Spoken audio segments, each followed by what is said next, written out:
I would say that we grew up in a lower class. We always rented a house. My dad always had a job. He was always a hard worker, but just had issues with drinking.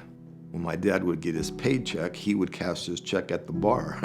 And sometimes he would stay there after he cashed his check, and he would actually come home with nothing in his hand. I can picture my mom and dad fighting far back as 5 years old. My dad hitting my mom, just scared that he was gonna kill my mom. The more he drank, the meaner he got with her, kind of the meaner he got with us. I was probably a young child. People would say stuff in our family, "This man's not your dad." He was darker skinned than me. All my siblings were darker skinned. My mom conceived me outside of her marriage. My biological dad was actually an uncle of mine. I'm gonna be 63 this month, and it still bothers me.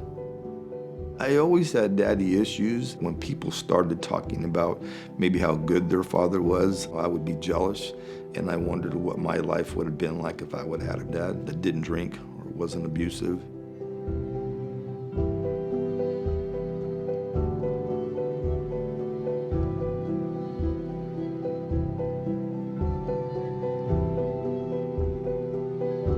Summer of '77, I actually chased this pretty girl that I ended up marrying.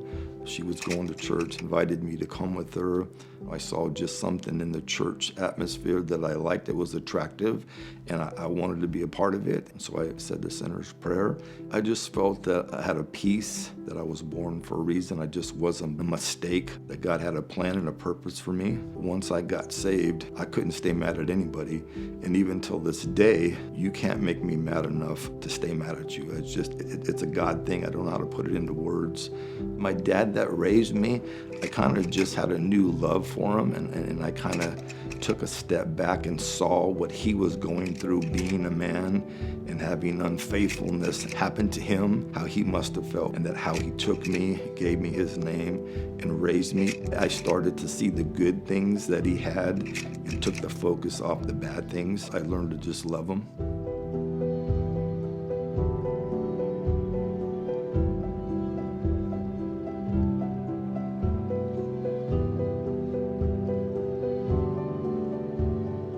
An outreach from Los Angeles came to one of our parks in town, Cole Park, and they were asking for volunteers to work on bicycles. It was a huge crowd. They were doing all kinds of different things in the park.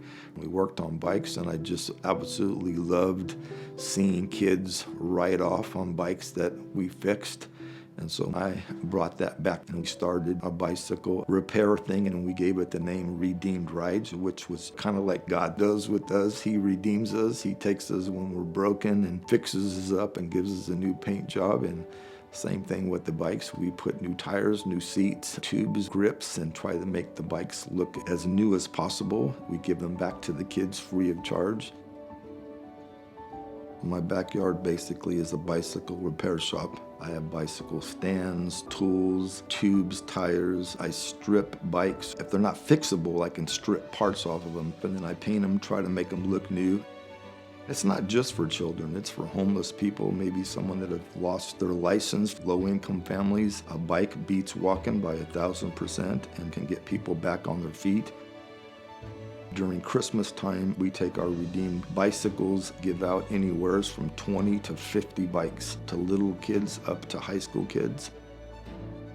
We go to different parks and do free repair, set up tables, bike stands. We take hot dogs. We have a huge popcorn machine we take out. We take a little train that we have that we give rides to the kids. Everything is free. We don't charge for anything.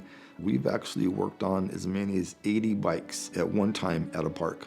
If we can't fix your bike, we try to have some bikes with us that we can just give you a bike so nobody leaves empty-handed. There's been a lot of bicycles go through.